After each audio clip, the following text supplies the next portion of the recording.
അടിച്ചു മക്കളെ. ഫസ്റ്റ് മീൻ ചെമ്പല്ലി.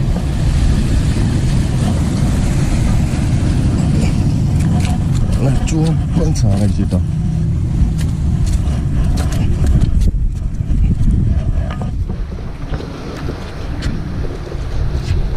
ലിപ്പർ അടിപൊളി.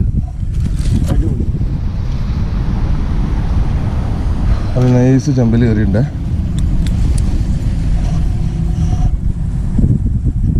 ഓക്കെ, ഫസ്റ്റ് മീൻ കയറി കേട്ടോ. നല്ല കിട്ടില്ല ചെമ്പല്ലിയാണേ. നല്ല സൈസ് ചെമ്പല്ലി കയറിയുണ്ട് കേട്ടോ. ഫസ്റ്റ് മീനാണ്. അധികം നേരമായിട്ട് നമ്മൾ കാസ്റ്റ് ചെയ്യാൻ നിന്നിട്ട്. ഓക്കെ, നേരെ മാലിലാക്കിയിട്ട് ഞാൻ കാസ്റ്റ് ചെയ്യാം.